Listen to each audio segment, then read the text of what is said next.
Ajá. Mi cámara Hay una que está aquí, esa es la del comedor. No sé, sí, esas posibles. Ah, no, no tiene avisos, sí está todo presentado, los PCs, no.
¿De ustedes cómo van?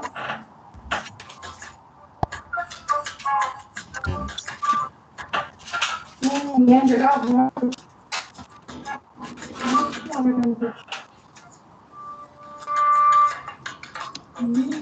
Bueno, capaz que ya fue el día.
Bien.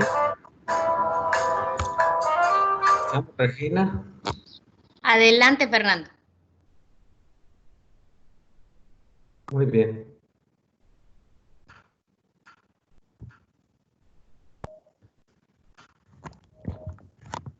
Muy buenos días a todas y todos.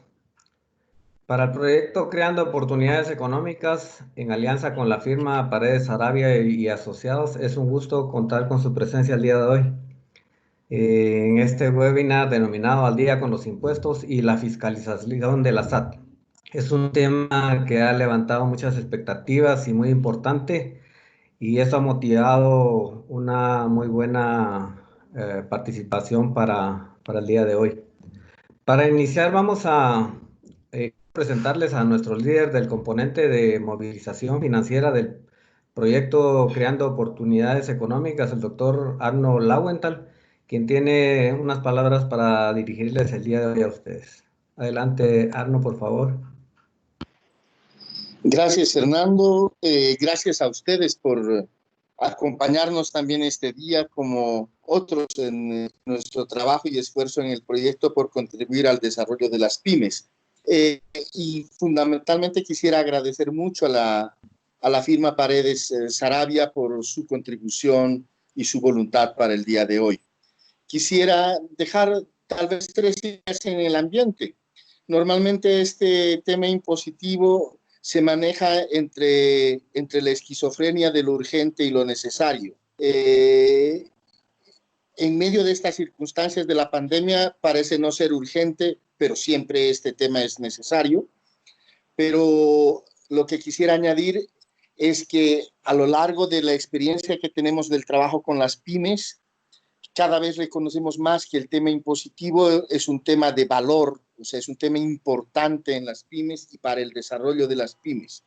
Nuestra experiencia nos ha enseñado que muchas veces algunas prácticas nos han llevado a un pan para hoy y hambre para mañana, es decir, que buscando resolver nuestros problemas impositivos, hemos tenido y hemos hecho prácticas que nos han generado o nos han permitido tener mayores ingresos ahora, pero después se han convertido en mayores problemas mañana. Entonces, quisiéramos que todo esto pudiera introducirse dentro de unas prácticas empresariales cada vez más sanas, más transparentes, que el tema impositivo y fiscal sea parte del proceso empresarial y el proceso institucional.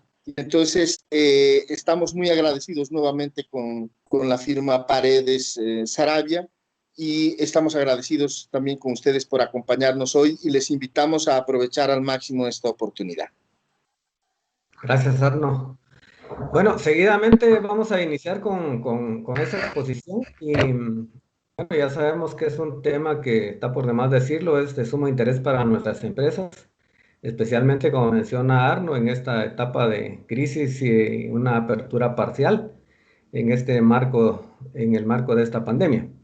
Bueno, les comento que al final de la exposición habrá un tiempo para preguntas y respuestas. Sin embargo, ustedes pueden ir agregando sus preguntas al chat y al final serán trasladadas a nuestro expositor por parte de las colegas Regina España y Ligia Rosales, quienes están también apoyando en esta ocasión. La presentación también va a ser grabada y posteriormente se estará enviando copia a todos los que estén participando en el evento. Quisiera recordar a todos, por favor, mantengan apagadas sus cámaras, que por favor puedan revisar también que sus micrófonos estén apagados para que podamos tener una mejor recepción, todos, ¿verdad? Y antes, bueno, también quiero presentar un resumen del currículo de nuestro expositor, quien es el doctor Juan Carlos Paredes. Es un expositor, un profesional de altos quilates y con mucho conocimiento en el tema de impuestos y asesoría empresarial. El doctor Paredes es contador público y auditor egresado de la Universidad de San Carlos de Guatemala. Tiene más de 35 años de experiencia en áreas de impuestos, auditoría y finanzas. Tiene un doctorado en investigación en sociología y política. Es egresado de la Universidad Pontificia de Salamanca, España, que hizo su tesis sobre el tema de sistemas tributarios descentralizados. También realizó estudios de maestría en consultoría tributaria. Es catedrático y asesor de tesis de las universidades de San Carlos de Guatemala, en la Universidad Galileo y la Universidad Panamericana. Ha tenido participación a nivel internacional en actualización de normas internacionales de información financiera, las NIF para pymes, Ha sido miembro del directorio del Grupo Latinoamericano de Emisores de Normas Internacionales con sede en Uruguay, como representante del Colegio de Contadores Públicos y Auditores de Guatemala. Ha sido expositor en temas legales, financieros, en las instituciones académicas y empresariales. Ha sido directivo del Instituto Guatemalteco de Contadores Públicos y Auditores y del Colegio de Contadores Públicos y Auditores de Guatemala, y ha participado como presidente de la Asamblea de Colegios Profesionales de Guatemala. Es tesorero del IAPA Internacional Latinoamérica, socio director de la firma Paredes Arabia y Asociados, Sociedad Colectiva, firma miembro de IAPA Internacional, contadores públicos, auditores y abogados, asesores empresariales. Entonces, sin más preámbulo, le vamos a dejar el espacio al doctor Paredes para que pueda impartirnos esta importante conferencia. Adelante, doctor Juan Carlos. Bueno, muchas gracias. Buenos días a todos, a Arnold, a Regina, a Fernando, bueno, y al equipo que hizo posible esta organización de este evento, y principalmente en este proyecto Creando Oportunidades Económicas. Y como lo dijo Arnold, que no es un tema tal vez prioritario, pero es un tema, siempre los temas de impuestos pues son permanentes, son situaciones que las empresas deben de tomar en cuenta para sus cumplimientos, proyecciones, etcétera. En ese orden, Paredes Arabia Asociados, pues con gusto, Paredes Arabia Asociados con gusto está participando en este evento para poder aportar a este proyecto. La conferencia al día con los impuestos y la fiscalización de la SAT. Llama mucha la atención el tema, sin embargo, en los últimos, yo diría que en este semestre, pues se han dado acontecimientos muy importantes, y entre ellos, pues está la pandemia que ha causado muchos sobresaltos en las empresas y a nivel general. Sabemos del problema sanitario que estamos pasando y el tema económico que las empresas en este momento pues, están atravesando por la crisis de la economía. Entonces, el temario que vamos a desarrollar para esta mañana, pues hay aspectos generales que, como premisas de los impuestos, tener un acercamiento con el desarrollo que ha tenido el comercio electrónico y qué son sus obligaciones tributarias en ese momento, la factura electrónica, los regímenes de impuestos sobre la renta e IVA, que son los más importantes en el esquema tributario en Guatemala, cuáles son los cumplimientos esenciales de los impuestos, los documentos obligatorios, y por supuesto el proceso de fiscalización de SAT, que ha llamado mucho la atención en algunos comunicados que ha hecho esta entidad como la responsable de la fiscalización de los impuestos, y las consecuencias que hemos tenido a raíz del COVID-19, siempre en materia de impuestos. Entre los aspectos generales importantes que tenemos que destacar, y es fundamental esta premisa, que la libertad de las personas hace posible el desarrollo de las relaciones sociales y económicas. Estamos en un país en donde la Constitución garantiza la libertad, por lo tanto, todos los desarrollos que podemos tener a nivel social y los emprendimientos que podemos tener a nivel económico están garantizados. Ninguna empresa puede estar, ninguna iniciativa de personas pudiera estar limitada, excepto las mismas limitaciones que podría tener la legislación guatemalteca. En ese mismo contexto, la Constitución política garantiza la propiedad privada. O sea, ningún mensaje que se pueda dar a nivel general podríamos pensar que tenemos algún tema que atente con este principio.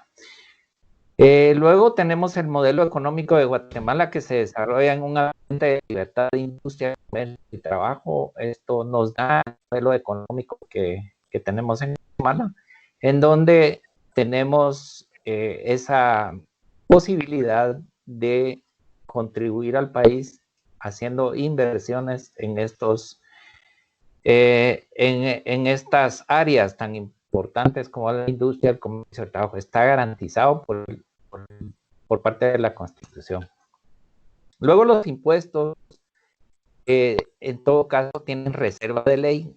O sea, los impuestos no son opciones, son obligaciones y por eso mismo devienen de la aprobación de una ley y esto es por exclusividad la tiene el Congreso de la República. Entonces la jerarquía de la Juan Carlos, perdón, bueno, ¿sí? solo una interrupción. Solo hemos tenido ahí algunos comentarios en el chat de que el sonido no está llegando muy bien, entonces no sé si podríamos ajustar ahí la distancia tal vez del micrófono para... No sé si ya me escuchan correctamente. Se oía un poco ¿Ya me como escuchan? entrecortado. Se escucha un poco entrecortado, Juan Carlos. ¿Me escuchan ahora? Ahí está un poco mejor tal vez. Sí. Es que se oía entrecortado. Sí, Probamos ahí. sí, si ¿ya no me escuchan? Ahí está mejor, creo. Está mejor. Se escucha mejor, Juan Sí, Carlos. está mejor. Gracias. Si Así. alguien Ok, de la perfecto. audiencia puede confirmar si lo escucha bien, por favor. Gracias. Sí ha mejorado el sonido. Sí, lo Sí, escucho bueno. bien también, gracias. Ok, gracias. Continuamos entonces, Juan Carlos. Entonces, les venía comentando que los impuestos tienen reserva de ley y son aprobados por exclusividad por el Congreso de la República. Y de esa matriz de impuestos pues, se desarrolla todo el tema de Guatemala. Luego vienen los acuerdos, los reglamentos, etcétera, que hacen posible todo el manejo del sistema tributario. Es decir, que ninguna medida que se pueda implementar si no está enmarcada en una ley, pues podría ser una controversia a nivel de temas tributarios y eso es suele pasar cuando, por ejemplo, las entidades tributarias en los países toman decisiones a nivel administrativo sin tener relación con las normas tributarias emanadas desde el Congreso de la República. Entonces, el sistema tributario en Guatemala y en varios países sostiene principios fundamentales. ¿Y cuáles son esos principios fundamentales? Los cuales deben de ser justos y equitativos, es decir, tienen una característica de que para todos deben de ser impuestos iguales cuando se enmarcan hechos generadores de la misma característica. También los impuestos deben de atender la capacidad de pago, evitar que estos impuestos sean confiscatorios y de doble o múltiple tributación, como en algunos casos suele pasar o interpretamos de algunos impuestos, que sobre el mismo hecho generador, por ejemplo, se tributa en una doble acción. En ese mismo marco, para ir entrando ya a las cuestiones específicas, esa libertad del individuo que hemos comentado hace posible el desarrollo de los países, hace posible el desarrollo de todas las relaciones sociales y económicas, y en este caso pues nos desarrollamos a nivel de todo lo que es el aspecto educativo, el desarrollo de la ciencia, el desarrollo de la economía, y también el establecimiento de un Estado, también de un Estado de Derecho y el tema, por supuesto, de la política en el sentido de la administración pública en los diferentes modelos que se establecen cuando se eligen los principales órganos del Estado. Entonces, en ese sentido, los impuestos, cuando tenemos un esquema de esta naturaleza, pues los impuestos forman parte de todo este escenario y son los estados los que, de acuerdo a su dimensión, de acuerdo a su régimen administrativo, financiero, pues establecen los impuestos para que los individuos puedan contribuir al sostenimiento de esa funcionabilidad que tiene que tener el Estado. Entonces, acá podemos agregar mucho más esquemas de cómo está conformado esto. Lo importante es que todo deviene de una libertad que pueda tener el individuo. Y en este esquema del Estado y el derecho, pues ahí se establecen las leyes vigentes y en este caso, pues las leyes tributarias pues forman parte de este entorno. En Guatemala el sistema tributario está conformado por impuestos directos e impuestos indirectos y de acá ya viene una inducción de lo que podemos más adelante revisar en detalles, en donde tenemos las empresas o todos los ejecutivos, los sectores que participamos en las empresas, poner más atención en los asuntos tributarios. Y en este caso vemos que el impuesto al valor agregado tiene una contribución del 49% al esquema tributario guatemalteco. Es un impuesto indirecto que se va captando a nivel de escalonadamente, a nivel de varias empresas que establecen pues las operaciones mercantiles y se va captando entre compras y ventas esa parte, puesto que luego se tiene que reportar a la administración tributaria. Sin embargo, son los ciudadanos, al final los consumidores finales son los que pagan el IVA y esto pues tiene una incidencia del 12%. Ese 12% que contribuye toda la sociedad guatemalteca forma parte de este aporte que tiene el IVA al sistema tributario de un 49%. Luego tenemos el impuesto sobre la renta y el ISO, y esos son los dos cuerpos de impuestos más importantes que tienen las empresas. Y cuando nosotros pensamos en desarrollar una pyme o desarrollar una actividad personal o una pequeña empresa, tenemos que pensar en el desarrollo, en cómo vamos a cumplir con los temas del impuesto al valor agregado y las consecuencias que podemos tener o los efectos que podemos tener a nivel del impuesto sobre la renta y el impuesto de solidaridad. Estos dos impuestos son complementarios, pero cada uno de ellos pues tiene sus propias incidencias. Y luego tenemos otros impuestos que contribuyen, en este caso, al esquema tributario guatemalteco, que son otros impuestos directos. Pues estamos enterados de la prórroga que hubo del impuesto de circulación de vehículos. Y así tenemos otros impuestos, por ejemplo, a las bebidas alcohólicas, que son impuestos directos, y todos esos...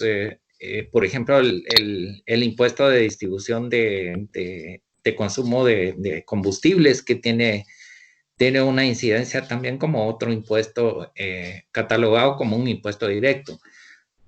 Por supuesto que este impuesto pues está más encaminado a que cada vez que consumimos combustible pues estamos pagando un monto de impuesto por cada galón consumido. Luego tenemos las contribuciones, arbitrios y tasas que se recaudan a nivel municipal, a nivel, por ejemplo, las contribuciones que tienen del Seguro Social. Entonces, todo eso forma parte del esquema tributario guatemalteco. Énfasis en poner mucha atención en el impuesto al valor agregado, el ISO y el impuesto sobre la renta. En torno al comercio electrónico y su evolución, pues a raíz de la pandemia empezamos a ver muchos emprendimientos de empresas, de pequeñas empresas, medianas, y bueno, el comercio electrónico no es para las pequeñas ni las medianas, es una oportunidad para todos. Es decir, que empresas medianas y grandes que probablemente no hayan tenido un esquema de ventas a nivel electrónico, pues las están experimentando esa posibilidad de manera de poder atender la demanda que tienen los clientes en ese sentido. Entonces, los grandes eventos de influencia que han tenido las transacciones online, pues es el Black Friday, el Monday, el Thanksgiving, el tema de la Navidad y, por ejemplo, ahora, en estos últimos meses que hemos tenido la tendencia permanente del COVID de hacer ventas electrónicas. Pero, por supuesto, las ventas electrónicas deben de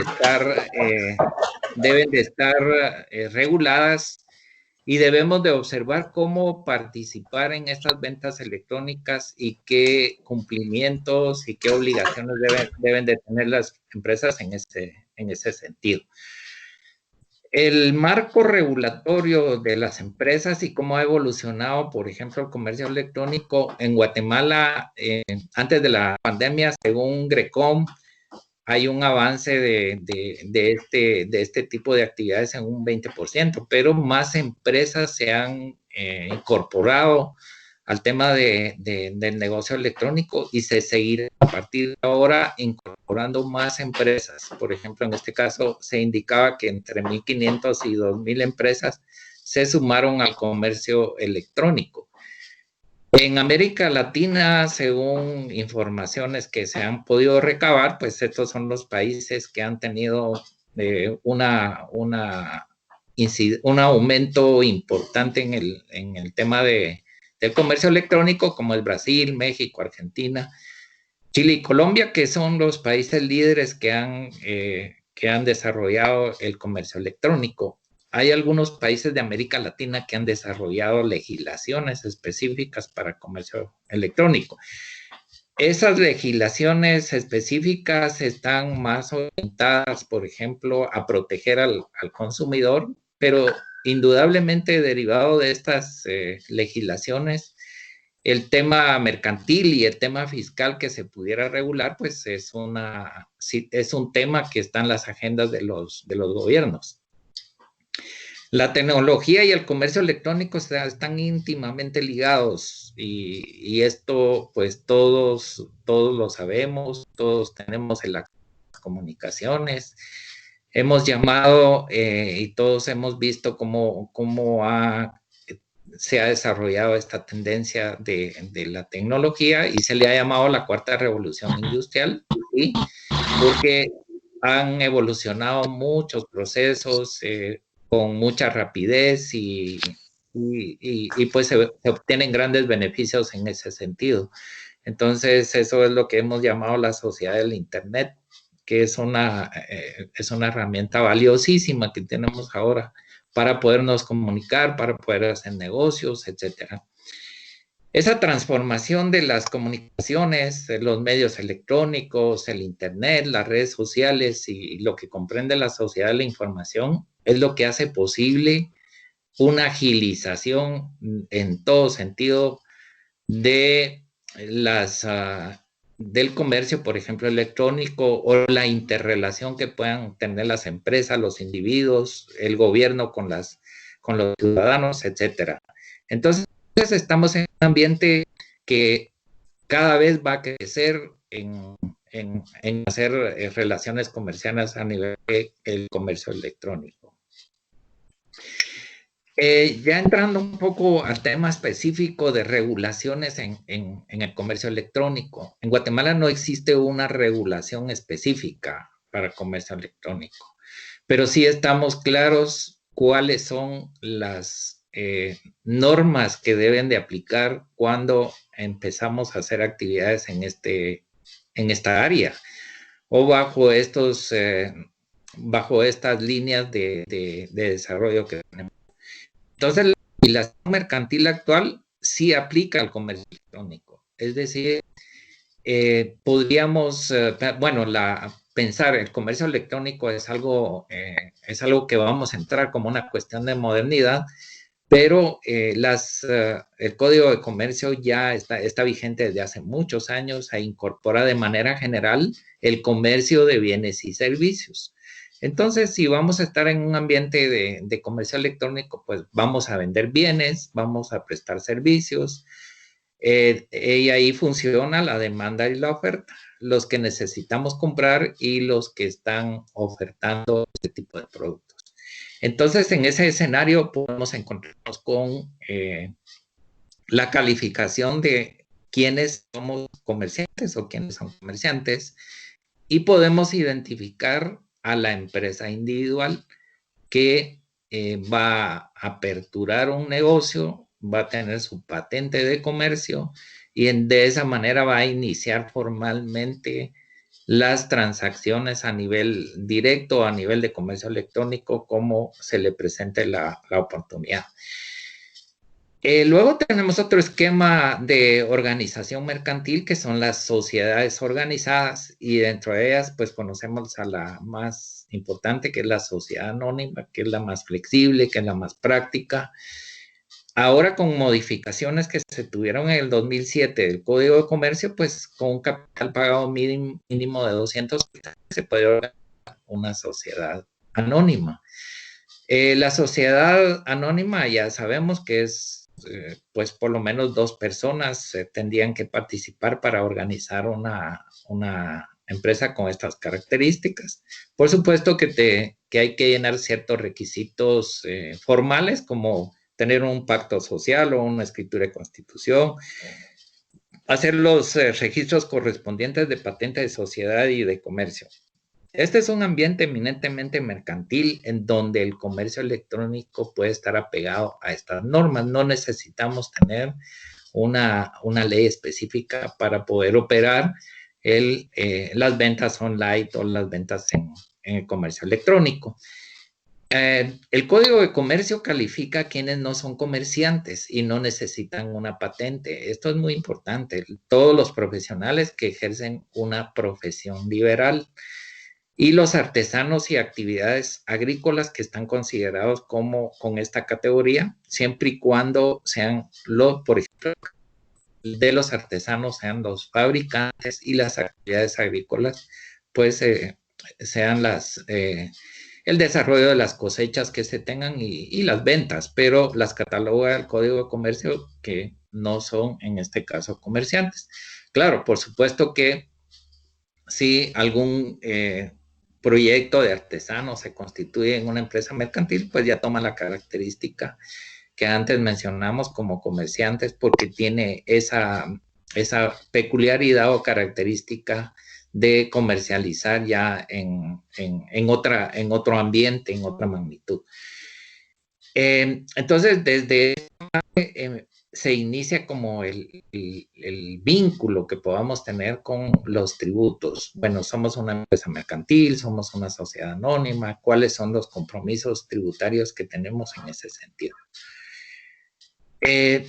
Las obligaciones formales en materia mercantil y tributaria cuando estamos pensando en un comercio electrónico, pues es indudablemente el registro de la empresa mercantil o de la sociedad, como hayamos establecido esta figura. Luego la inscripción en el registro de SAT a nivel del registro tributario unificado y otros registros pues que se tengan que dar a raíz de esas obligaciones con otras entidades. Por ejemplo, si tiene más de 3 trabajadores, tiene que estar en el Seguro Social, tendrá que tener su vinculación con el Ministerio de Trabajo, su reglamento interior, si tiene más de 9 trabajadores. Esas, dependiendo ya del tamaño que tenga la empresa, entonces la vamos a ubicar con otros registros obligatorios. Ya en esto se desarrolla la obligación que tiene la empresa de llevar contabilidad completa. El Código de Comercio, si somos una entidad mercantil, debemos de llevar contabilidad completa cuando hay activos mayores de 25,000 quetzales. Entonces, si estamos en un ambiente mercantil, pues tenemos que tener estas orientaciones desde el punto de vista cuando tenemos que estar con toda nuestra contabilidad completa, porque, bueno, los negocios van creciendo. Probablemente van empezando con capitales menores a estos 25,000, pero las empresas, por ejemplo, las sociedades anónimas que se organicen esto es un poco contradictorio, pero así se desarrolla, que tengan 200 quetzales, una sociedad anónima siempre va a estar obligada a llevar contabilidad completa. La factura, entonces pasando a esto, todo el comercio electrónico y todo el comercio, todas las actividades económicas que desarrollan las empresas, cuáles son sus principales temas que debe observar ahora y que están básicamente funcionando muy bien. Y el primer tema es la factura electrónica. Toda la tendencia que tiene el régimen tributario actual es abordar la factura electrónica. La tendencia importante es que todos estemos incorporados a utilizar el régimen de factura electrónica. ¿Cómo inicia este régimen a nivel de los contribuyentes? Pues SAT podría estar calificando los volúmenes de operaciones de las empresas y en ese sentido va a notificar quién va a ser incorporado, qué empresa va a ser incorporada a el régimen de factura electrónica. En ese sentido, según las normas, habrá una notificación formal, o sea que la empresa va a recibir una notificación que se incorpora a el régimen de FEL en 3 meses, que es el plazo que está dando, por ejemplo, en este caso la ley. El régimen FEL puede ser voluntario y puede ser de manera voluntaria, o sea que las empresas, aquellas empresas que han decidido incorporarse a FEL, pues lo pueden hacer voluntariamente. Es un esquema que funciona muy bien. Incluso la SAT tiene un portal en donde los contribuyentes que quieran estar ligados al esquema de FEL pueden desde ahí pueden imprimir sus facturas, emitir sus facturas. Por supuesto que esto es un sistema que no es direccionado a nivel de control interno de las empresas, sino es a nivel de un esquema, de un portal externo. Llevar un sistema, el régimen FEL también es importante, tiene algunos requisitos y en este caso llevar un sistema de registro electrónico. Esto quiere decir que toda la tendencia está encaminada a que todos nuestros registros o los registros contables estén en un régimen de registro electrónico de todas las operaciones. Esto incluye los libros contables, diario, mayor, estados financieros e inventarios. Bueno, cuando la administración tributaria solicite, en este caso, este tipo de registros. La resolución de SAT para el régimen, como ya les indicaba, pues tiene 3 meses después del notificado. Algunos contribuyentes han sido notificados, no están muy bien preparados para iniciar este esquema de FEL, pues solicitan prórrogas y la SAT pues ha sido muy flexible en este sentido. En el reglamento, pues hay otros requisitos y condiciones como debe de actualizar todo su RTU, en fin, no tener omisos y tener toda su mesa limpia con la SAT para poder entrar al esquema de FEL. La factura electrónica, ¿cuáles son ya como los documentos específicos? Cuando entramos al esquema de FEL, estamos pensando en las facturas, también si hay factura de pequeño contribuyente, en el caso si tiene esta característica, las notas de débito, notas de crédito y otros documentos que autorice SAT a través del tema de factura electrónica. Las facturas impresas y otros documentos ahora tienen una vigencia de 6 meses. Ya vamos a ver más adelante otras características de las facturas impresas, las cuales van a ir desapareciendo conforme el tiempo. Entonces, todas las actividades que se desarrollen, las normales o las actividades de comercio electrónico, pues ya tenemos esa flexibilidad de las facturas electrónicas. Es muy práctico estar emitiendo facturas electrónicas. En cuestión de segundos o menos de un minuto, la factura está llegando al comprador. Y lo más importante en el comercio electrónico es la seguridad, la confianza que pueda haber entre el comprador y el vendedor. Entonces, el comercio electrónico, cuando se piensa, por ejemplo, en una legislación de esta naturaleza, se piensa más en proteger a los consumidores por posibles fraudes. Claro, esto pues sí se ha dado, hay ejemplos de este tipo de situaciones que suceden a nivel de estas operaciones a nivel de comercio electrónico. Entonces, en la medida que se tenga amplia confianza y conocimiento con los interlocutores que tengamos entre compras y ventas, pues la factura electrónica funciona perfectamente. Los documentos obligatorios, según la ley del IVA, en este caso está el régimen FEL con sus resoluciones, incorporación a FEL, plazo de 3 meses conforme resolución, y podrían incorporarse de manera voluntaria. Un tema que está muy reciente es aquellas facturas que se emiten por el esquema FASE, las facturas FASE, y esas van a terminar al 31 de diciembre de 2020. Ya una parte de fase y fase terminaron al 30 de junio, y las prórrogas que se están dando serán hasta el 31 de diciembre de 2020. Ya podríamos pensar de decirle adiós al tema de fase, que fue una fase electrónica preliminar del régimen FEL que tenemos actualmente. Entonces se percibe y se tiene muy claro que FEL será el único régimen a partir del 1 de julio del 2021, por ejemplo, en todas aquellas empresas que se inscriban por primera vez.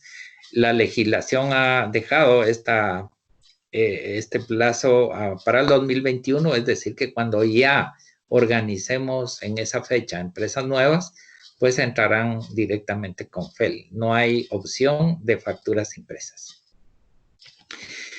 Para todos los que me están escuchando, ¿cómo están los casos de los documentos obligatorios en estos momentos? Porque pues una mala administración o un mal control interno de los documentos autorizados, de las facturas, notas de débito, pues va a dar lugar a algún incumplimiento que podamos tener en las empresas.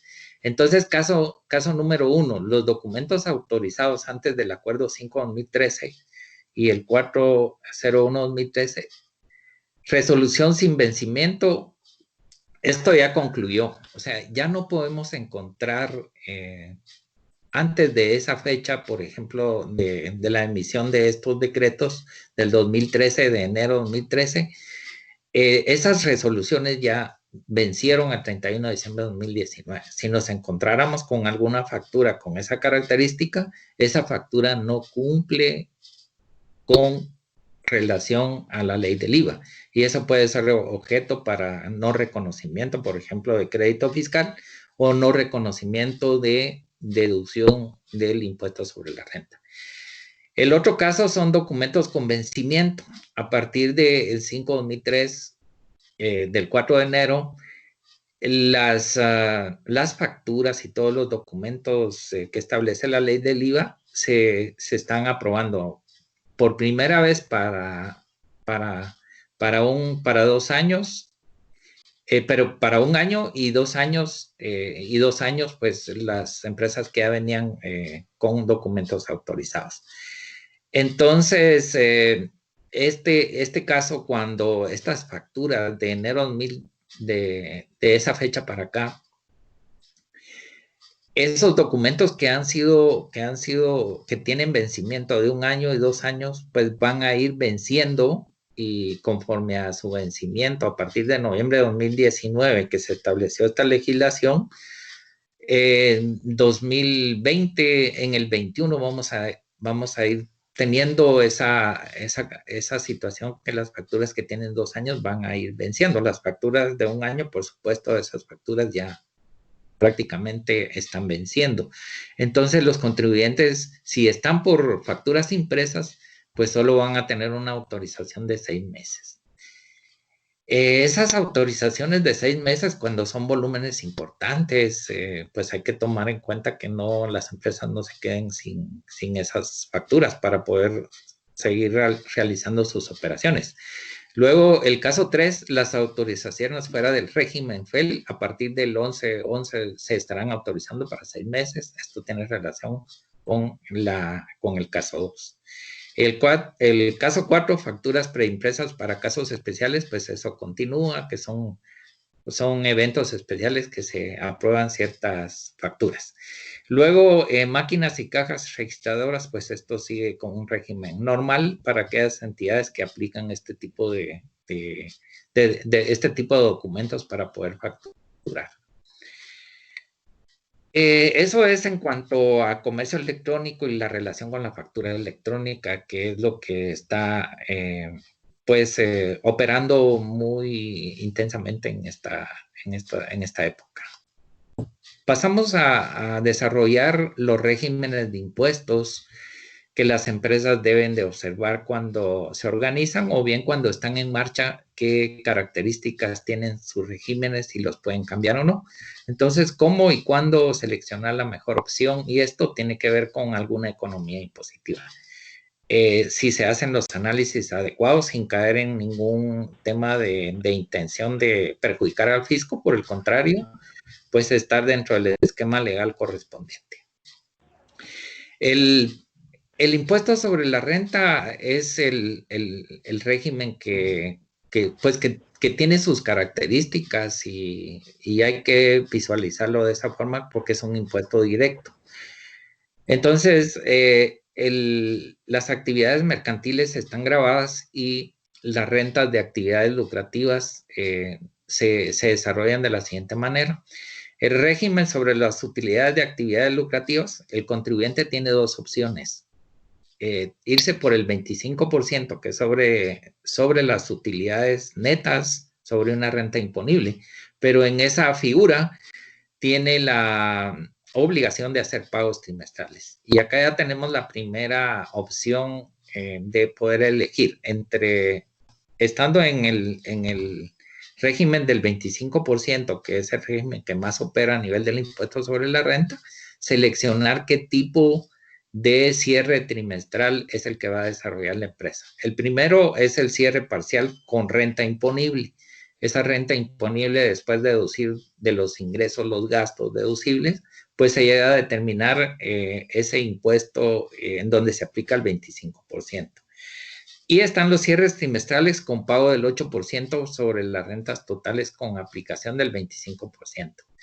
Este régimen, esta forma de pago de cierres trimestrales es ese que en algún momento no le conviene a las empresas porque puede perder liquidez dependiendo de su comportamiento que pueda tener el negocio en el tiempo. Y esto quiere decir que el 8% sobre el total de ventas, la empresa ya tiene un indicador permanente del 2% de impuestos sobre la renta, pero eventualmente no está obteniendo las utilidades suficientes para pagar ese porcentaje.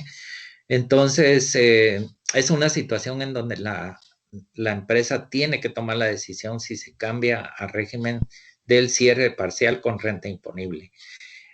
Muchas empresas han caído eventualmente que aplican ese 8% por facilidad, pero se dan cuenta en algún momento que no es el mejor régimen que pudieran estar aplicando. Entonces, en el impuesto sobre la renta tenemos este régimen del 25% con esta característica. El otro régimen que se considera como un régimen simplificado, pues es sobre las ventas totales o sobre los ingresos totales grabados.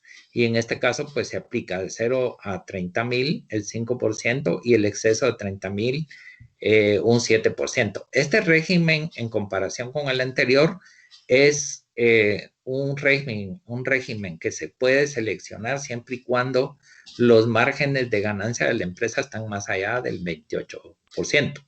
Si vemos que los porcentajes de utilidad de las empresas están menos de ese parámetro, entonces le conviene el régimen del 25%. Porque recuerden que este régimen opera sobre los ingresos totales. El régimen hay otro tipo de regímenes que son más aplicables a empresas pequeñas o a pequeños contribuyentes, y en este caso el régimen de impuesto único, que es el pequeño contribuyente, y en este caso esto se desarrolla desde la ley del IVA y tiene una facturación máxima de 150,000, y ahora tenemos una modalidad que es la factura electrónica.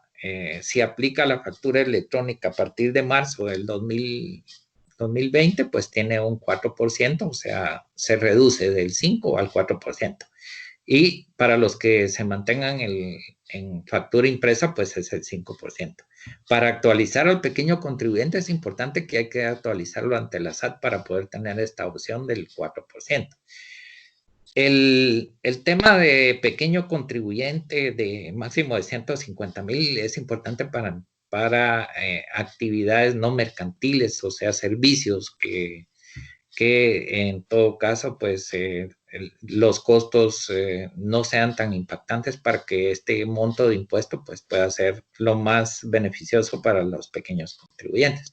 Pero por supuesto es un régimen muy práctico para poder estar en esa relación con la administración tributaria.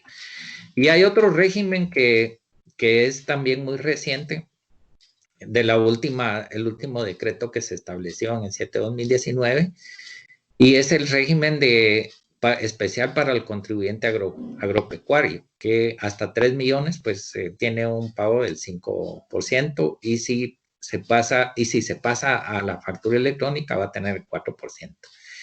Este régimen sobre las utilidades de actividades educativas o régimen opcional simplificado cuando se exceda de esos 3 millones de quetzales. Bueno, este es un régimen especial para toda la actividad de crianza de ganado, comercialización, etcétera. Entonces es un régimen que ya está vigente. No sabemos realmente cuánto ha sido la incidencia de incorporación de este tipo de actividades en la SAT. La SAT debe notificar en el periodo de liquidación al que queda afecto conforme Código Tributario, y el plazo de registro a los nuevos regímenes es de 3 meses. Normalmente este régimen puede cambiar de un periodo a otro cuando se excede de esos 3 millones. El esquema del régimen especial de contribuyente agropecuario pues funciona en este sentido con la factura electrónica, como les decía, que se puede reducir el impuesto de un 5 a un 4%. La obligación para el pago es habilitar una cuenta bancaria. Estos requisitos hacen un poco complicado este régimen. Una cuenta bancaria específica para el pago de este impuesto. Es decir, me paso al 4%, pero con esas características de control que establece la ley.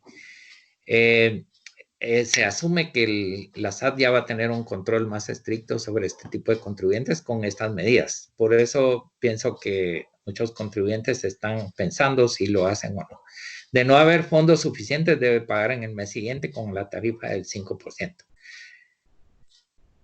La selección del régimen de impuestos. ¿Cuándo debemos de hacer esa selección? Las fechas para seleccionar el mejor régimen está al inicio de sus operaciones, que analicen muy bien cuáles son sus márgenes de ganancia y esas posibilidades que tiene de las proyecciones que tiene de su negocio para establecer el régimen de impuestos adecuado. Y en diciembre de cada año que se puede cambiar de régimen para el siguiente periodo. Como les indicaba anteriormente, por cambios de resultados, por margen de ganancia, cuando se tiene más del 28%, pues se puede trasladar al régimen simplificado, o bien si tenía el régimen simplificado y ahora está obteniendo pérdidas, como está pasando, pues podría tener, por ejemplo, del 5 al 7%.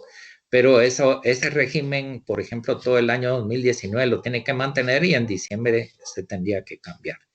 Y la facturación estimada menor a 150,000 al año de pequeño contribuyente que está orientada para servicios. O sea, todo ese régimen, cuando iniciamos una operación o estamos, por ejemplo, ante un nivel de ventas de menos de 150 o hasta 150,000, pues vamos a aplicar este régimen.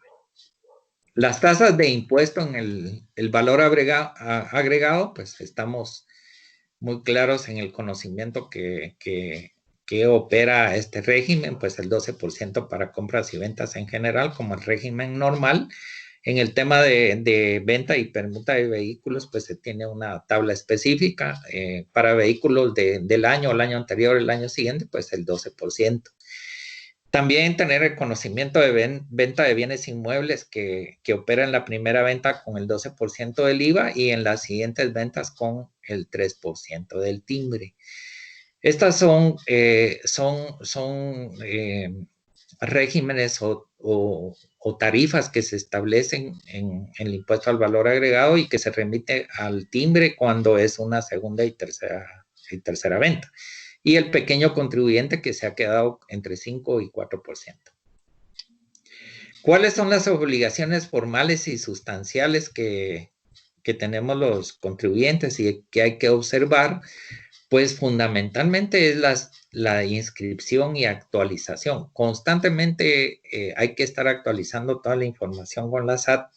Las actualizaciones ahora no están tan fáciles, primero por el tema de la pandemia y segundo porque las herramientas están exigiendo mucho más información.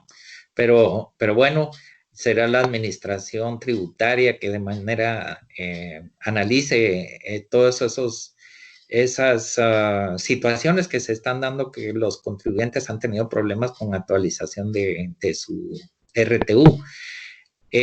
Tener los documentos autorizados, pues que ahí indicamos sus libros contables y sus registros de sistemas electrónicos, principalmente cuando participa en factura electrónica, los libros de compras y ventas que son importantes, el asistelibros, cuando hay que reportar y obligatoriamente el detalle de 10 proveedores. O sea, hay bastante información y temas formales que se deben de cumplir. Y entre las obligaciones sustanciales y para no incurrir en situaciones de molestias a nivel de las empresas por incumplimientos, pues presentar las declaraciones mensuales, trimestrales, anuales, en fin, la presentación de las declaraciones es importante. El cumplimiento con los pagos, esto es de fondo, esto es esencial, que cuando hay que pagar, pues se debe desarrollar ese cumplimiento. Cuando somos empresas mercantiles, llevamos contabilidad completa, hay que practicar retenciones. Esta es otra obligación que se ha trasladado a las empresas, que los créditos fiscales estén respaldados adecuadamente con aquella relación de facturas, de documentos que estén debidamente autorizados en el tiempo de acuerdo a las regulaciones que se tienen. Mucho cuidado con documentos que no cumplan los requisitos que se pudieran considerar como documentos falsos en un extremo.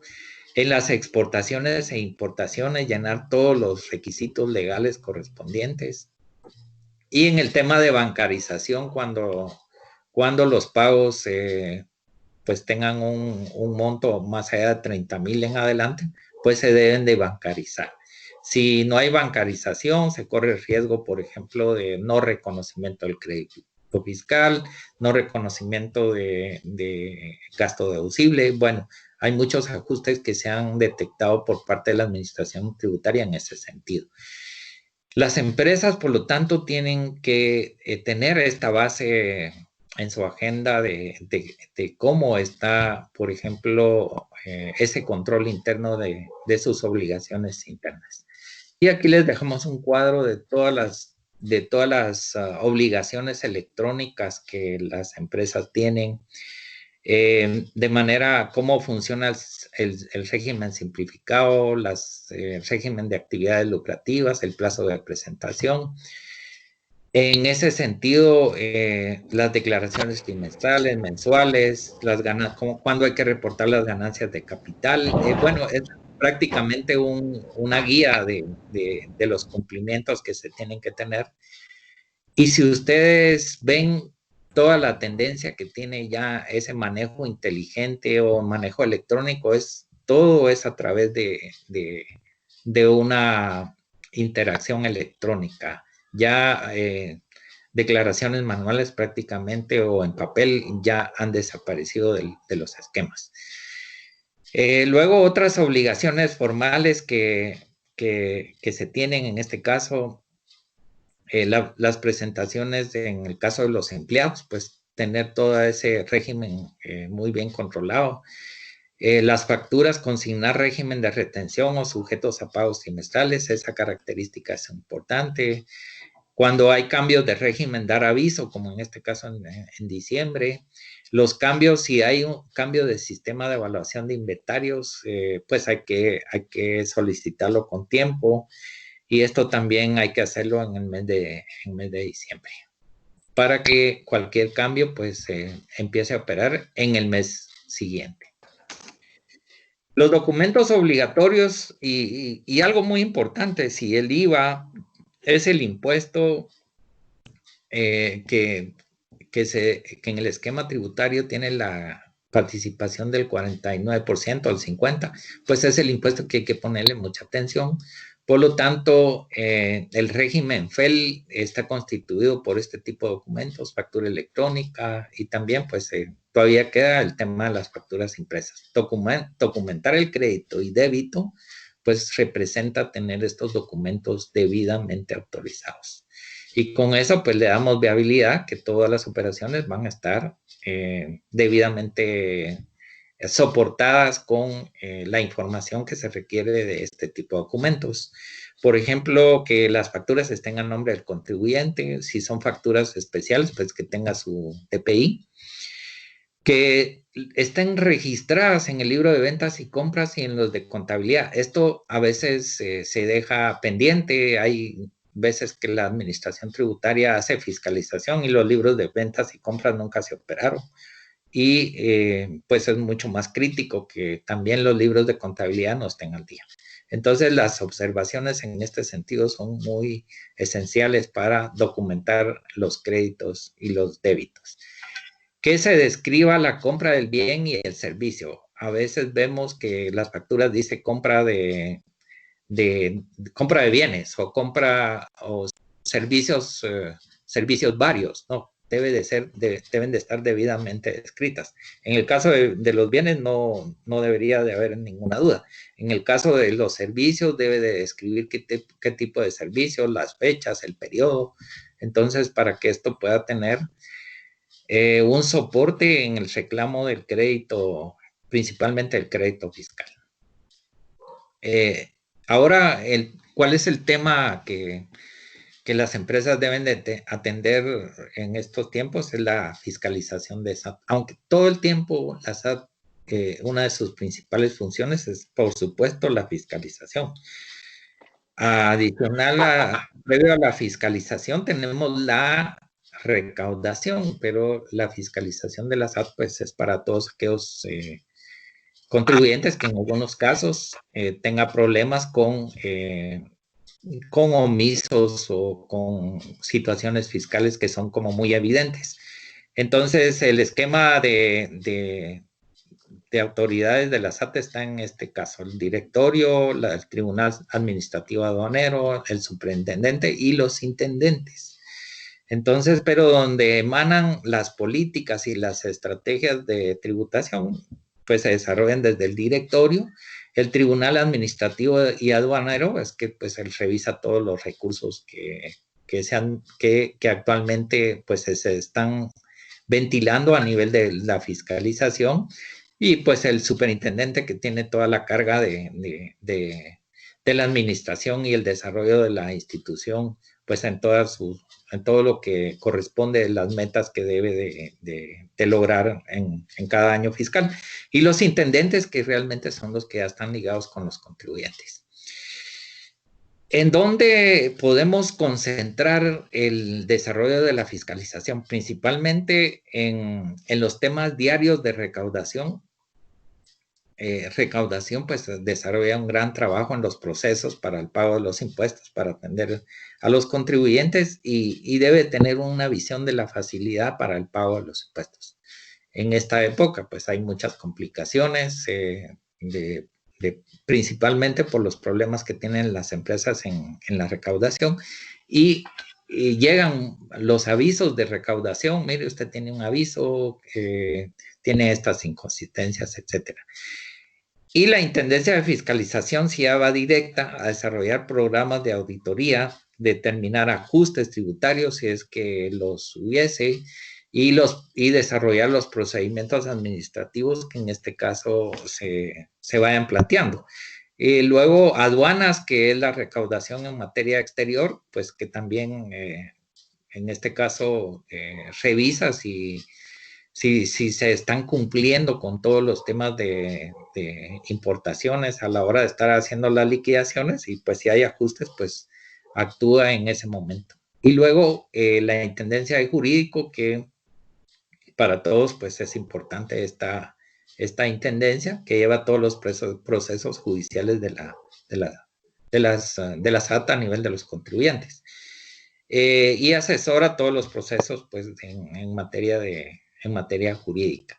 Entonces, dependiendo la forma que recibamos de notificación, pudiéramos estar pensando si es de recaudación o si es de fiscalización o si es un tema de aduanas. Ahora jurídico, pues ya solo lo vamos a revisar temas con esta intendencia cuando ya estamos en una instancia de tipo judicial. ¿Cuál ha sido la evolución de la fiscalidad electrónica y la inteligencia artificial? Es importante para todos indicarles que la SAT maneja una cantidad de datos importantes de los contribuyentes. Desde el momento que tenemos toda la relación con la SAT en información electrónica, la SAT ya tiene toda la información de los contribuyentes. Tiene la información de FEL, tiene información de acitelibros, tiene información de retenciones, de constancias de exención, declaraciones, tiene informes de auditoría, en fin. Toda la plataforma electrónica, pues a la SAT le permite hacer análisis de manera, yo diría que automatizada, para determinar rasgos de riesgos que pueda tener en ciertos sectores. Comportamientos de venta, bueno, ellos ya tendrán sus propios manejos de toda esta data para poder decidir qué contribuyentes van a fiscalizar. Entonces, la identificación de riesgos que vemos en este sentido son, pues, en primer lugar, los exportadores cuando son agentes de retención, los contribuyentes que vendan a contribuyentes exentos como colegios, universidades, pues esto va a notar que en los informes de libro de ventas, principalmente, pues esas ventas van a estar ahí, o en las exenciones que estas empresas reciban. Las empresas de decreto 2989 que tienen exenciones de IVA e ISR, igual que las 6589, las que operan en zonas francas. Las empresas de construcción cuando aplican el 70-30, pero las empresas de construcción, particularmente por su forma de desarrollar sus costos y las ventas, cómo realizan sus ventas, pues van a ser objeto en algún momento de riesgo. Y las empresas comerciales e industriales o industriales en general, cuando tienen un alto volumen de ventas o que sean contribuyentes muy especiales, que se note que tengan algunas variables que no estén conforme el mercado, conforme los comportamientos normales de la economía, pues pueden ser objeto de fiscalización. Y de acá viene cómo atender la fiscalización de la SAT. Bueno, en este caso hay que hacer énfasis en lo que se recibe de parte de los contribuyentes. Por ejemplo, la mayoría de avisos y notificaciones de inconsistencia llegan de recaudación, son avisos y hasta pueden ser notificaciones, pero son de recaudación. En ese proceso no se ha iniciado un cobro a nivel de procedimiento administrativo como para que ya se deje fijo un ajuste o se determine un ajuste, pero sí puede notificar que hay un omiso, que hay una inconsistencia. Entonces las empresas tienen que revisar. Por supuesto que si determinan que hay una situación que los pone en riesgo, pues lo prudente en ese caso es acudir y solucionar su problema. Pero si no hay ningún asunto que les pueda perjudicar, pues simplemente responder estos avisos. Luego las notificaciones de auditoría ya son muy formales, pues tienen que llenar los requisitos que establece la ley y se reciben esas notificaciones. Entonces las empresas, los contribuyentes tienen que atender esos esas notificaciones para estas auditorías. En el plazo, indica ahí la misma notificación que es en el plazo de 3 días. A veces las empresas tienen mucha complicación en poder acudir o evacuar en esos 3 días esta información. Por supuesto, si hay temas que las empresas no los tienen adecuadamente, es cuando nos enfrentamos a ese tipo de problemas. Pues hay algunas formas de poder indicar, por ejemplo, que den un tiempo adicional, etcétera, pero este tema no siempre sucede porque la SAT en algunos casos se pone muy intransigente y se va más por el tema de resistencia a la fiscalización, impone multas de 1% sobre los ingresos y eso es muy perjudicial para los contribuyentes. Luego las notificaciones deben de hacer referencia a un periodo o a periodos específicos que la administración tributaria estaría revisando en su fiscalización. En este caso es adecuado que los contribuyentes analicen esas notificaciones, que si hay vicios importantes o por ejemplo si son periodos de prescripción, pues simplemente dejan correr esa notificación y si el periodo de prescripción ya está dado, pues simplemente por acción podrían solicitarlo o si no, en el momento preciso que se dé, se puede apelar a la prescripción de los periodos, que en este caso es de 4 años. Las principales inconsistencias, infracciones y faltas que suelen suceder es, por ejemplo, la omisión de impuestos y falta de pago. Esto es lo más grave que podríamos tener. La omisión de impuestos en sí misma no es un asunto que se vaya por lo penal, pero cuando ya tiene intenciones de defraudar al fisco, eso sí ya es un poco serio para las empresas, ya es muy serio. Pero la omisión de impuestos, pues se puede presentar antes de que sea requerido por la SAT y hay omisión de impuestos, pues lo prudente en este caso es acudir y ponerse al día con las empresas en el caso de los impuestos. La falta de registros contables y registros obligatorios en general, el respaldo de esas pruebas de que la empresa está llevando de manera muy ordenada su contabilidad es que los registros estén actualizados, que estén bien realizados y que estén al día. Las inconsistencias de ingresos entre las declaraciones de IVA e ISR que estén bien documentadas. Si hay ventas de activos, pues no representan necesariamente un hecho generador de régimen normal de impuestos sobre la renta. Si hay otro tipo de situaciones en donde hay ventas diferidas, por ejemplo, o pagos anticipados, o situaciones que no tienen relación con el impuesto sobre la renta, pero sí con el IVA, pues ese tipo de situaciones hay que aclararlas en la SAT. Regularmente la SAT, cuando revisa declaraciones y hace sus cuadres entre el IVA y el ISR, dice, bueno, ¿por qué está reportando más IVA y menos ingresos en impuestos sobre la renta? Eventualmente había una venta de activos fijos en ese caso. Indicadores de gastos no congruentes, esto pues ya son análisis que hace la administración, las facturas que no llenan los requisitos correspondientes y con mayor razón si son facturas que se consideran facturas falsas. Simulación de gastos, gastos sin factura, alteración de documentos, a veces se repiten talonarios, son prácticas pues que son muy nocivas y facturas especiales de personas sin identidad. Entonces, esas facturas especiales, pues hay que tener mucho cuidado que haya identidad en ese caso, porque si no se considera como que se estuviera creando gastos bajo esa figura. El proceso de fiscalización, algunas controversias importantes que están aquejando en este momento a los contribuyentes y ahí vemos que estos son temas de mucha actualidad. Los casos de rectificación de declaración del IVA para modificar el crédito fiscal.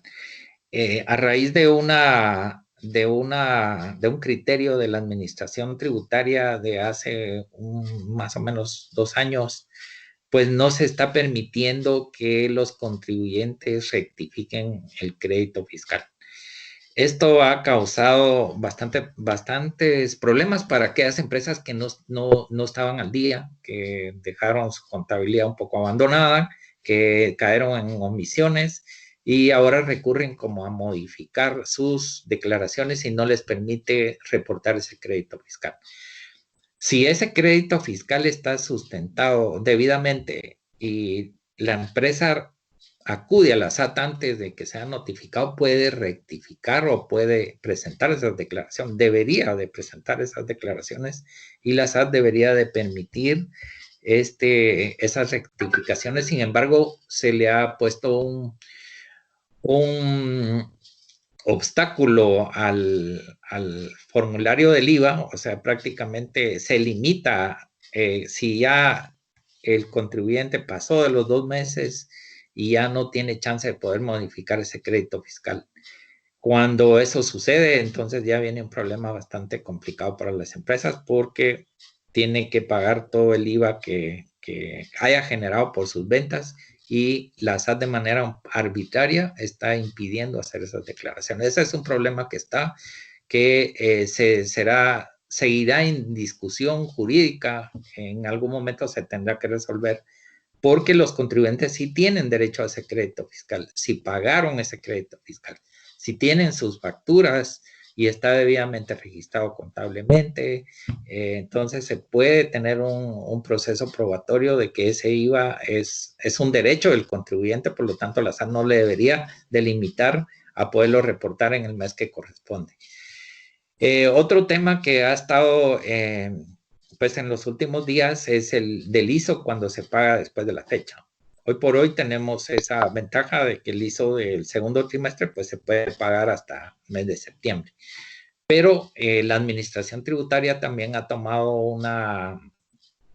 una interpretación que cuando se paga después de la fecha, por ejemplo, si el 30 de abril fue la fecha de pago del ISO y se paga el 2 de mayo o 3 de mayo, entonces ya no se le quiere admitir o aceptar ese ISO para poder ser acreditado el año siguiente. Y se interpreta en la ley del ISO que todos los pagos que se realicen, por ejemplo, en el año calendario, independientemente de la fecha de pago, pues debería de ser un impuesto que se tome como crédito para el siguiente periodo, es decir, para el año siguiente. Recuerden ustedes que el ISO es un impuesto que hasta se le dio una temporalidad en tanto se modernizaba las leyes tributarias y eso sucedió y el ISO sigue vigente. Entonces es un problema que está, por ejemplo, vigente. Otro es la dualidad de las retenciones, que se estableció un criterio que las empresas que tienen doble calidad de agentes de retención, por ejemplo, son 6589, son 2989 y son zonas francas que deberían de hacer las retenciones por ese régimen, y también si son contribuyentes especiales o grandes contribuyentes calificados por la SAT, pues también deberían de hacer retenciones. Y ahí es donde la retención se incrementa el 65 a 15% más a un 80%. Pero esto está dado por el reglamento que menciona la dualidad de las retenciones y luego la SAT lo ha interpretado como una aplicación directamente de la ley, pero está claro que esto no es así. Las consecuencias fiscales, ya para ir concluyendo con esta conferencia, las empresas, las que tienen complicaciones actualmente son las empresas que están presentando pérdidas y que, por ejemplo, tienen que estar pues afrontando pagos principalmente pagos como el ISO. En el caso de las ventas, pues aquellas empresas que dejaron de vender, pues obviamente no generan impuesto al valor agregado, pero tienen que estar presentando todos sus impuestos como corresponde. Pero sí es cierto que les está afectando la situación de COVID porque están generando, por ejemplo, pérdidas. Este es un caso y otro es la falta de capacidad por reducción de ventas. O sea, las empresas materialmente se quedaron sin liquidez para poder afrontar en algunos casos pagos de impuestos. Pero los impuestos no se pueden dejar de pagar. Simplemente hay que hacer algún plan para poder ponerse al día, pero es un tema que la legislación que se emitió con el COVID-19 no dio ninguna posibilidad a los contribuyentes para que tuvieran un diferimiento de pagos de impuestos, como por ejemplo sí sucedió en otros países.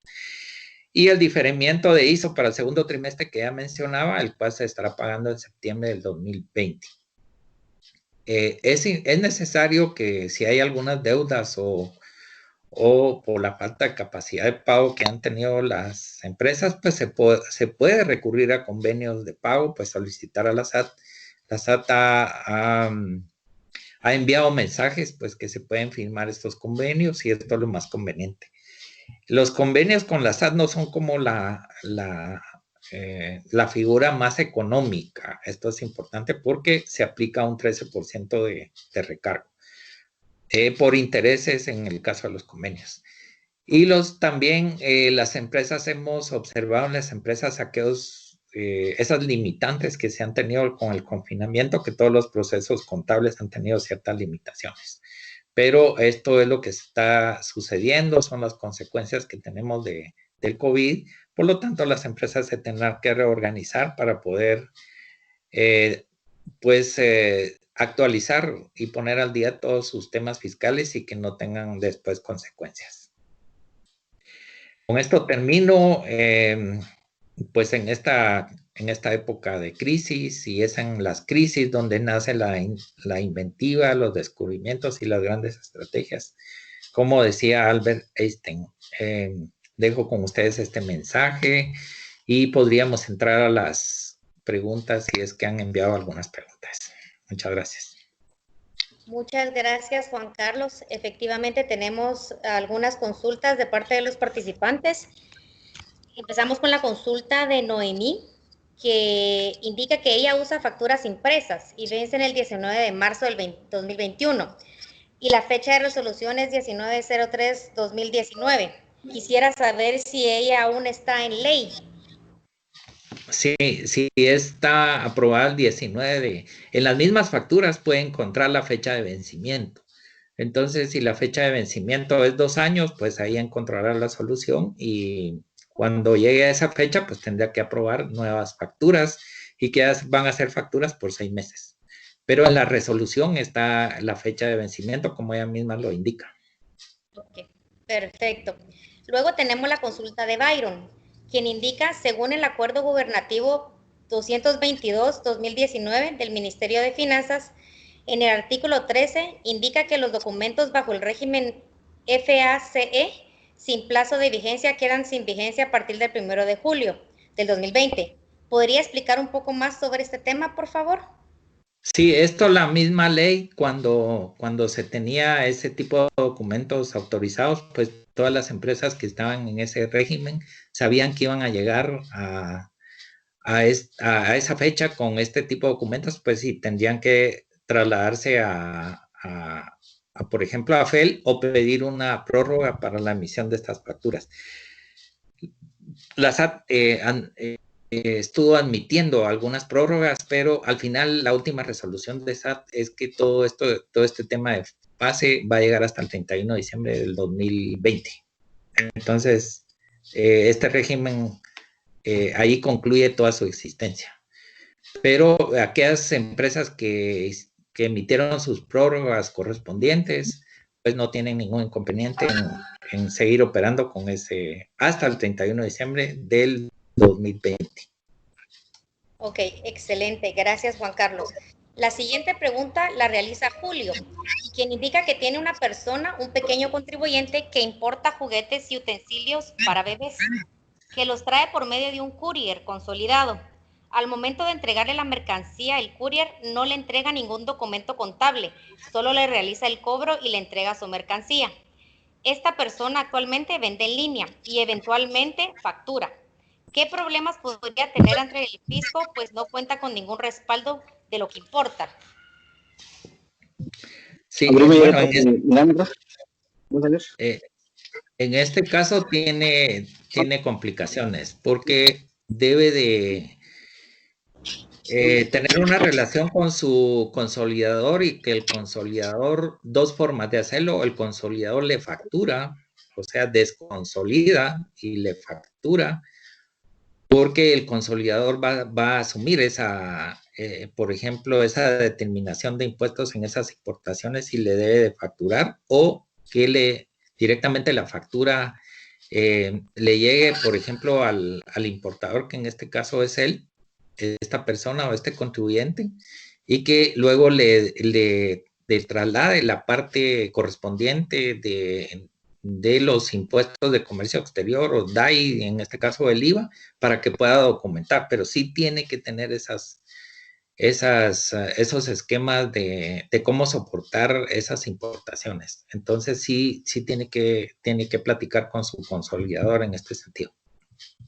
Ok, muchas gracias, Juan Carlos. Tenemos la siguiente consulta de Vilma, quien dice, en el caso de colegios con actividades grabadas, se emitirán factura electrónica. ¿Qué pasa con las colegiaturas? ¿Se pueden seguir emitiendo recibos en papel o documentos tributarios electrónicos? Sí, pueden solicitar los documentos electrónicos y la SAT los puede autorizar. O sea, hay una apertura en ese sentido. O pueden seguir operando con los recibos normales de las cuotas. Ahora, las ventas grabadas, pues sí, pueden estar con factura electrónica e incorporarse a todo el sistema FEL.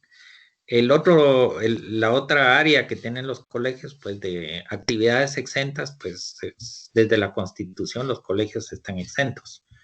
Por lo tanto, no hay una obligación de factura, de recibo electrónico en este caso. Ok, excelente. Luego tenemos la consulta de Ramiro, quien quisiera saber, en el caso de las mobiliarias, ¿cómo se paga el impuesto del timbre para las segundas compraventas o subsiguientes? Sí, en este caso, cuando se den las segundas transacciones de bienes inmuebles, pues el impuesto se puede pagar directamente con un formulario de ingresos tributarios, varios, y ahí se paga el timbre pues en la fecha de operación en la fecha de la transacción. O bien a veces los abogados son los que se encargan de hacer ese tipo de pagos, pero que se tenga el respaldo de ese pago del timbre. Que la empresa que está comprando principalmente es la empresa que tiene que tener ese gasto en su contabilidad, y ahí es donde tiene que tener el formulario de haber reportado esos ingresos del 3%. Esos ingresos pues se adjuntan a la escritura de constitución, forma parte del expediente de la compra y venta de ese bien inmueble. Ok, gracias, Juan Carlos. Tenemos a Byron, quien quisiera saber si un importador de vehículos realiza una venta de un vehículo modelo 2011, ¿paga el 12% de IVA o utiliza la tabla autorizada por la SAT? Sí, el importador paga el IVA en el momento en el momento de la importación. Cuando vende ese vehículo simplemente es una venta de un vehículo que tiene más del año anterior, entonces ya se realiza la transacción a través de la tabla autorizada. Ok, excelente. Luego tenemos a José Alejandro Herrera, que tiene una consulta respecto a los libros autorizados. Como empresa, ¿debemos llevar un libro de actas de auditoría y libro de actas de IVE? Perdón, libro de actas de... ¿IVE? ¿IVA? De IVA. ¿IVA o IVA? IVE. IVE. Sí, me parece extraño este libro de IVE al que se refiere, pero bueno, todos los libros autorizados son los que conocemos, los libros contables normales, el libro diario, el libro de inventarios, el libro de estados financieros, el libro de mayor, que son habilitados, deben ser habilitados y autorizados. El libro de actas también debe ser autorizado y debe ser habilitado. Si hay otro libro que se relaciona con la actividad mercantil, o sea, desde el punto de vista de si es un libro de acta del Consejo de Administración o etcétera, pues tendría que ser, por ejemplo, en este caso, autorizado y habilitado. La habilitación de libros para otro tipo de libros que no tengan relación fiscal no está enmarcado dentro de la ley. Ok, gracias Juan Carlos. Continuamos con Gloria, que quisiera saber, ¿qué pasa si estoy inscrita como pequeño contribuyente y se debe hacer el cambio de régimen en el periodo siguiente, en enero? Pero en septiembre de este año consigue un nuevo cliente y le va a facturar solo a él más de 200,000 quetzales. ¿Qué pasa? ¿Cómo pago el impuesto? Sí, pues en este caso termina con su régimen en el periodo con el tema de los 200,000, con el 5% el exceso que tenga, bueno, básicamente con el 5% y la SAT pues ya le notificará el cambio, o bien el contribuyente acude a la SAT para hacer el cambio porque sabe que ya se excedió de ese monto. Pero de momento no tendría que cambiarse porque fue una circunstancia que se está dando y debe de pagar su 5%. Excelente. Tenemos también la consulta de Leslie con el tema de las ventas por internet. SAT quiere empezar a fiscalizar cómo se va a proceder con este tema, ya que en la compra de los productos no reciben factura. Sí, este caso tiene que irse abordando desde el punto de vista cómo funciona todo este esquema que hemos planteado el día de hoy. Si es una empresa que está debidamente inscrita, que está comprando y que está vendiendo, pues en sus compras debe de exigir la factura. Si es un pequeño contribuyente, sabemos que está pagando sobre las facturas que ellos emiten, pero sí hay una obligación de parte del contribuyente de exigir facturas. Esto no es una cuestión opcional. Si alguien le está vendiendo, pues es una cadena y deberían de exigirle a los proveedores, en este caso, que les emitan las facturas. No hay justificación para que no lo hagan, ¿verdad? A menos que no estén inscritos o que estén operando sin este tipo de cumplimientos. Ok.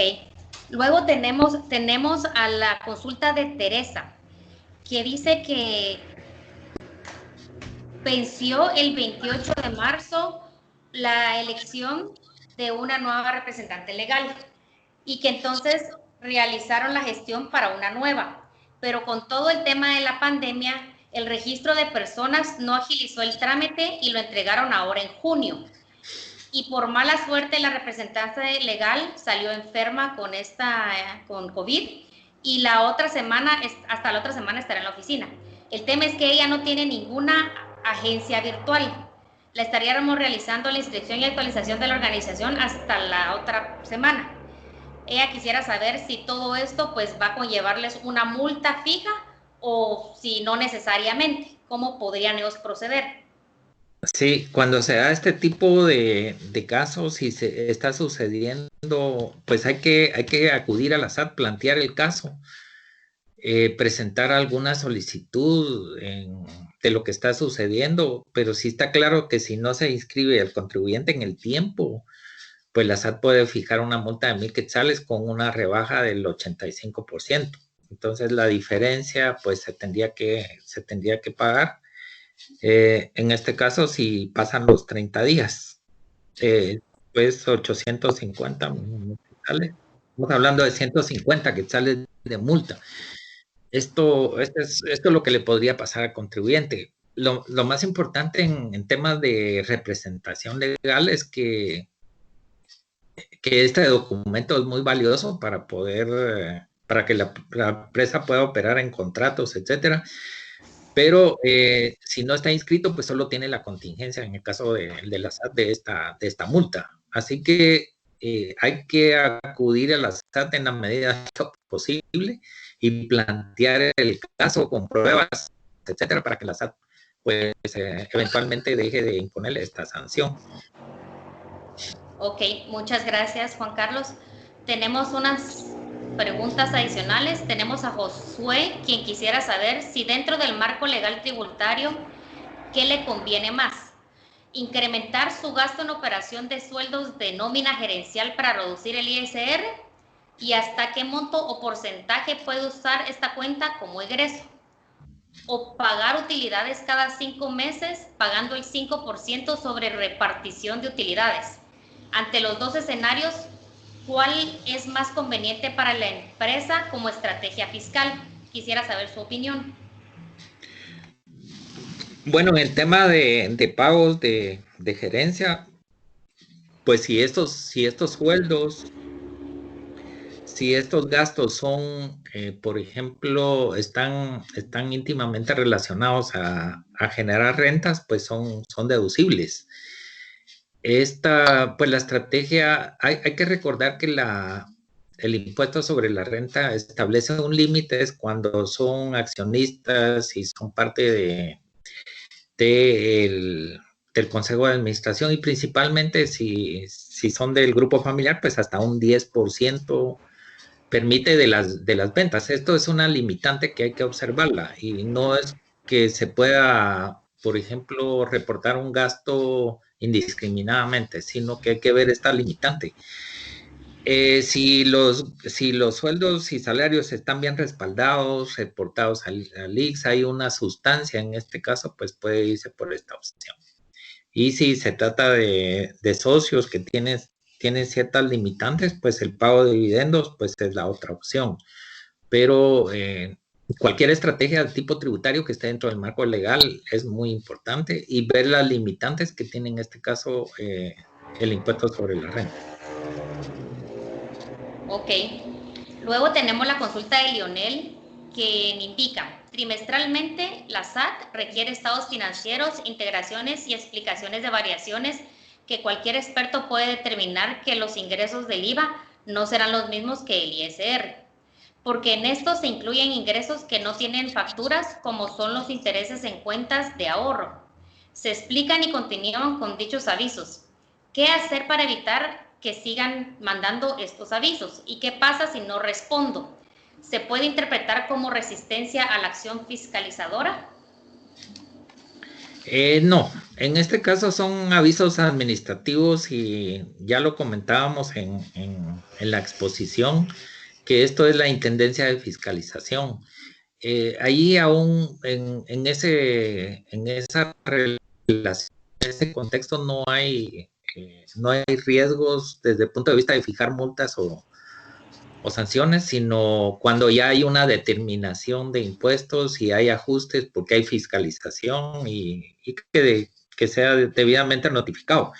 Pero claro, de una inconsistencia y de no acudir a estas integraciones, a estos datos, pues les puede llegar una notificación de una auditoría.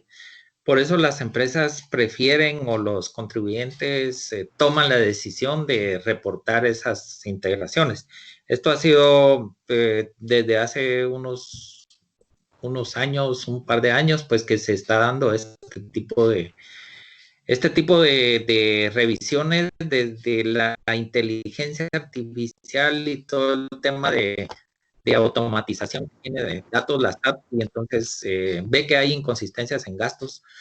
Por ejemplo, ha visto, ¿por qué hay reducción de ventas? Pues es ilógico que la SAT, por ejemplo, en algunos sectores de la economía pida información por qué se redujeron las ventas en estos meses. Esto sí no tiene sentido. Pero de ahí tendría sentido si la empresa está operando como normalmente y hay unas variables que se dieron por el efecto del COVID. En ese caso, pues simplemente aclararlos, y ahí se termina pues tal vez el riesgo, si podríamos calificarlo de esa manera. Ok. Tenemos la consulta de Josué Rodríguez, quien indica si usted le podría compartir el número de resolución donde cambió el criterio de la SAT para rectificar declaraciones. Con mucho gusto, si me manda el correo, ahí se lo enviamos. Pero esta fue una decisión que tomó la SAT en dejar, evitar que los contribuyentes puedan hacer ese cambio. Ok, excelente. Tenemos a Marvin, quien desea saber su punto de vista en estas dos situaciones. Uno, sobre las notificaciones electrónicas y llamadas que la SAT está realizando a los contribuyentes, si usted considera que esto tiene algún efecto legal. Y dos, en cuanto a la rectificación del crédito fiscal. Bueno, en cuanto al tema de notificaciones electrónicas, pues ya toda la situación de notificaciones ha ido con la aprobación de firmas electrónicas y todo esto, pues, y hay una modificación en una norma en donde esas notificaciones están vigentes, por lo tanto hay que atenderlas, son legales. No hay ningún inconveniente, es decir, si no se atienden, pues sí, se podrían correr riesgos. Lo que habría que ver es desde dónde se está originando, si es de recaudación o es de fiscalización. Porque si es de fiscalización, pues sí tendría que haber una relación directa, una notificación por escrito con esas formalidades, en papel, pero hay que ver cuál es la característica que tiene esa notificación, pero que son legales, sí. El otro tema de crédito fiscal, pues hay que seguirlo discutiendo, seguirlo ventilando con la SAT hasta llegar a temas judiciales. El problema, esa arbitrariedad que en un momento ha tomado la SAT es que hasta él ha evitado, porque los contribuyentes caen en esas contingencias que tienen esos omisos, no pueden hacer ese tipo de rectificaciones o no pueden pagar esos impuestos, entonces caen en omisos, no tienen los recursos para pagar esos montos tan altos de impuesto al valor agregado. Y entonces tendrían que entrar a una disputa administrativa, pero mientras tanto, pues se les bloquea, por ejemplo, el tema de emitir facturas. Esto es lo más delicado en este caso. Ok, gracias Juan Carlos. Vamos a ir ya cerrando un poco el espacio de preguntas. Tenemos todavía aquí algunas en línea y otras todavía en el espacio del webinar. Entonces, si quieren, vamos a hacer estas últimas. De Lilian, que quisiera saber si nos puede ampliar en cuanto al criterio de la SAT de no poder rectificar. ¿Qué plazo establece la ley? Y si está en la ley, ¿es necesario acudir primero a la revocatoria o reposición para después acudir al tribunal de la contención administrativa? Contencioso administrativo, perdón. Sí, en el caso de las rectificaciones es el reclamo del derecho del crédito fiscal. Esto es importante y esto está regulado en el Código Tributario en el artículo 106, que indica cuando se dé una omisión en sus declaraciones o quisiera corregirla, podrá presentarla o rectificarla siempre que se presente antes de ser requerido. Entonces hay un derecho del contribuyente y hay una sustancia importante en el reclamo de ese derecho de crédito fiscal. Ahí es donde, por ejemplo, la SAT de manera imperativa quiere fijar su criterio y perjudicar al contribuyente. Si el contribuyente tiene adecuadamente documentadas sus facturas, tiene los libros de compras operados, pues es un derecho que tiene porque ese IVA ya fue pagado. Por lo tanto, bueno, el manejo que se tiene que tener es en la vía administrativa ingresar una solicitud para que se admita esa rectificación de la declaración y luego tendrá ya el inicio de todo un procedimiento administrativo hasta llegar probablemente a la parte del contencioso administrativo. Pero no es la revocatoria, sino se inicia con una solicitud de rectificación de ese mes o de los meses que corresponden. Esa es la mejor vía que nosotros creemos que debería de ser. Ok. Luego tenemos la consulta de José Alejandro, que quisiera saber, cuando el contribuyente bajo el régimen simplificado emite únicamente una o dos facturas al mes, ¿tendrá la opción de emitir facturas electrónicas sin tener que contratar los servicios de una empresa externa, debido a que el costo es alto por dicho servicio? Puede acudir al portal de la SAT y hacerlo desde ahí, no tienen absolutamente ningún costo. muchos contribuyentes han optado por esta vía y pues sí les ha resultado muy práctico. Ok, perfecto. Y luego tenemos la consulta de Robin, quien quisiera saber si es obligatorio que los pequeños contribuyentes estén en el régimen FEL. No es obligatorio, hasta el momento es opcional, pero es una ventaja de economía fiscal, es decir, si ellos quieren estar en FEL, pues se van a reducir un 1%, pues es importante. Podría ser interesante que se ahorren ese porcentaje. Se reduce el impuesto del 5 al 4%, pero no es obligatorio. Ok. Pregunto, Juan Carlos, ¿cómo estamos de tiempo? Pues pudiera unos minutos más, Regina. Ok, perfecto. Tenemos la consulta de José, quien indica, pagar ISO diferido, ¿se corre riesgo de que no sea acreditable por no haberse pagado a tiempo? Es una pregunta. Bueno, aquí hay dos circunstancias. La primera es cuando es con el tema del diferimiento del segundo trimestre que se va a pagar hasta en septiembre. Eso está enmarcado en una ley. O sea, una ley determinó, es el 12/2020, que existe esa ventaja en tiempo para el contribuyente de pagarlo hasta septiembre. Eso no tienen absolutamente ningún riesgo de acreditamiento por el criterio, pues, un poco unilateral que tiene la SAT en ese caso. Y el otro es, lo mejor es que se firme un convenio antes de que venza el plazo del ISO para que ese convenio sea un título que demuestre que el contribuyente pues ha asumido una deuda con la SAT y por lo tanto tener el derecho de acreditamiento de ese ISO antes de que venza el pago del ISO. Pero esta discusión de si se acredita o no el ISO, pues también hay que apelarlo, hay que presentarlo a nivel ya de un proceso administrativo. Cuando la SAT intente o cuando la SAT pues determine hacer ajustes por esta vía. Ok. Tenemos la consulta de Yuri, que indica, si rectifico mi declaración, doy espacio a que 4 años atrás puedan hacerme revisión, aunque ya hayan vencido los 3 años, por ejemplo, consulta. Sí, esto es una estrategia que tiene que ver el contribuyente, como cuáles son las posibilidades que tiene de prescripción y claro, pues si el contribuyente quiere estar verdaderamente al día, va a hacer la rectificación. Pero si considera que puede llegar hasta requerimiento de la SAT, pues pudiera ser que se espere, pero sabe que tiene una obligación ahí pendiente. Entonces, si hasta un mes de que esto prescriba o 2 o 3, pues bueno, esperar esos 3 meses. Ya a esas alturas, aunque la SAT haga un requerimiento y determine impuestos, pues va a estar prácticamente fuera del tiempo de la prescripción y eso pues ya puede esperarse en todo caso.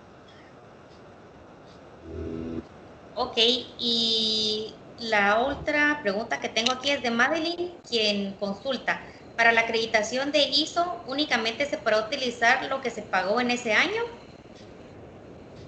Sí, el ISO tiene una característica, que todo lo que se pague en el año calendario, pues se pueda, por ejemplo, acreditar en los 3 años siguientes.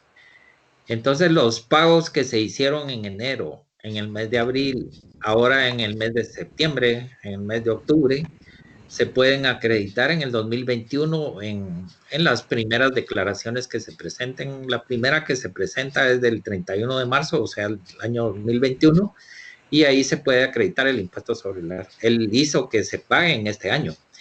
Hay empresas que tienen ISO acumulado, pero tienen que tener el cuidado que no vayan a perder ese ISO en el tercer año. Entonces tienen que tener un control muy específico del ISO. Incluso la misma declaración del impuesto sobre la renta lleva casi una cuenta corriente ahí del ISO y solo es cuestión de control interno. Ok, y como última consulta de Vianey, ella quisiera saber si las facturas de compras, ¿cuánto tiempo tienen para ingresar al libro de compras? Por ejemplo, una factura que tiene del mes de julio. Sí, una factura del mes de julio la puede ingresar en el mes de julio, pues si esa es la operatoria normal, o la puede operar en el periodo siguiente, que es agosto o septiembre. Entonces, en términos de tiempo, pues como la declaración la presenta hasta octubre, hasta ahí va a poder ejercer ese derecho. Si ya llegamos a noviembre, pues ya en mes de julio, pues ya pasó el tiempo correspondiente. Entonces, tiene que ver esa situación del tiempo. Entonces, la de julio la puede presentar agosto y septiembre. Y esta declaración de septiembre se presenta en octubre. Si recurre en noviembre a presentarla, esa ya podría tener un inconveniente. Ok, perfecto. Entonces, Juan Carlos, damos por finalizada el espacio de preguntas y consultas. Creo que podemos dejar abierta la oportunidad para que las empresas, en el momento que respondan una pequeña encuesta de satisfacción que les vamos a mandar al finalizar ahorita al grupo de WhatsApp y a sus correos este webinar, que puedan dejar en el último apartado justamente alguna consulta para el conferencista si en todo caso no lograron resolverla. ¿De acuerdo? Bueno, con mucho gusto las atendemos y ha sido un gusto participar en este evento y que haya ganado las expectativas para todos los participantes. Gracias. Indudablemente, Juan Carlos, así ha sido. Aprovecho para cederle la palabra entonces a Fernando. Ok, muchas gracias. Bueno, yo quiero aprovechar para agradecerle a todos los que lograron entrar al webinar, su participación, y a Juan Carlos ahí por la amplia explicación sobre el tema, aunque este tema es bastante amplio y además puede variar mucho en temas específicos para cada una de las empresas, pero esperamos que la mayor parte de dudas e inquietudes hayan sido resueltas, ¿verdad? Y creemos que sí, y aparte de todo, pues que está la expectativa ahí de que si tienen otras interrogantes nos las hagan llegar para poderlas trasladar. Y muchas gracias, Juan Carlos. Muchas gracias por la participación y estamos siempre en contacto y esperando tu apoyo. Muchas gracias. Claro, estaremos atentos para próximos eventos y si así se diera el caso. Muy bien. Feliz tarde a todos, entonces. Buena tarde, feliz fin de semana y cuídense mucho. Muchas gracias. Gracias. Hasta luego. Gracias. Feliz tarde. Adiós. Feliz tarde, gracias, Regina.